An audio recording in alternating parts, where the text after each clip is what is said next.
এই হচ্ছে আলহামদুলিল্লাহ আমাদের চারা। হ্যাঁ, এইটা হচ্ছে টপ লেডি সার হিসাবে আমরা ব্যবহার করব হচ্ছে একেবারে আমাদের খাঁটি পিওর জৈব সার, যেটা গোবর মাটি মিক্স করা, এইটা আর কি। আসসালামু আলাইকুম।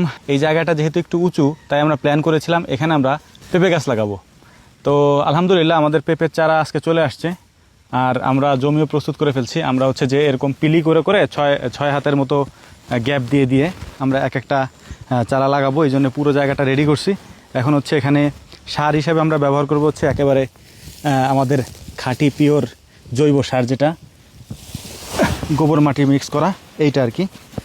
তো আলহামদুলিল্লাহ এটা আমরা নিয়ে আসছি। এখন এটাকে মিক্স করে প্রত্যেক আমরা ঝাড় বানাইছি আগে, ঝাড়ে দিয়ে দিব। আর এই হচ্ছে আমাদের চারা। চারাগুলো আমি পরে আপনাদেরকে বের করে দেখাচ্ছি। আগে আমরা কাজ শুরু করি আর কি। এখানে শুধু গোবর না, আর অনেক কিছুই আছে। হয়েছে নাও, দাও এটা মিক্স করে এটার সাথে, মাটির সাথে। বাবু কাকা দেওয়া শুরু করো। এর বেশি দেওয়া যাবে না, আমরা অল্প দিব, কারণ এই মাটিতে প্রচুর পরিমাণে সার আছে, যে কারণে আমরা অল্প অল্প দিব। এই হচ্ছে আলহামদুলিল্লাহ আমাদের চারা। হ্যাঁ, এইটা হচ্ছে টপ লেডি জাতের পেঁপে আর কি। নাম তো কত অদ্ভুত নাম, টপ লেডি। এই হচ্ছে আমাদের পেঁপের চারা।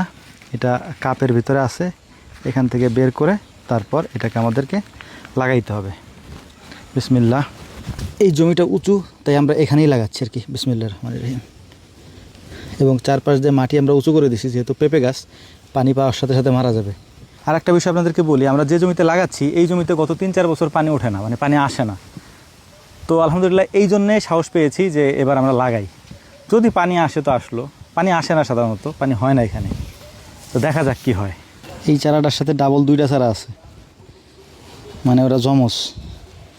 দেখা যাক, একটু কাইট করে লাগাইতে পারলে ভালো হতো, তাহলে হচ্ছে গাছগুলো ঝড়ে বা বৃষ্টিতে পড়ে যেত না। কিন্তু আমাদের এখানে যেহেতু জায়গা কম আর অল্প জায়গায় আমরা লাগাইছি, গাছগুলো একটু বড় হওয়ার সাথে সাথে আমরা কেকচি দিয়ে দেবো। এরকম কেকচির তেরসি বলে এটাকে। এই তেরসি দিয়ে দিলে তাহলে আর গাছগুলো পড়বে না ইনশাল্লাহ। তো আলহামদুলিল্লাহ আমাদের চারা লাগানো কমপ্লিট। আমরা 55টার মতো চারা লাগাইছি এখানে। টোটাল জায়গা হচ্ছে এতটুকু, মাপা না যদিও। ঠিক আমরা হচ্ছে পানি আনাইতেছি, তারপর হচ্ছে এই পানি দিয়েই এখানে দিব। পানি অনেক আনা লাগবে যদিও। আচ্ছা, এক মুখ করে দিলে কি হবে না? হ্যাঁ, 1 মগ করে দিলেও 55 মগ পানি লাগবে ভাই। বিসমিল্লাহ। চারাগুলো চাইলে আমরা সকালে লাগাইতে পারতাম, কিন্তু সকালে লাগাইনি, রোদ ছিল। আর এখন লাগাইতেছি যাতে করে রাত্রে ওরা খুব নিরিবিলি থাকতে পারে, রোদ না লাগে আর কি। তো আলহামদুলিল্লাহ আমাদের পানি দেওয়ার কাজও কমপ্লিট, মোটামুটি সব কাজ শেষ এখানকার।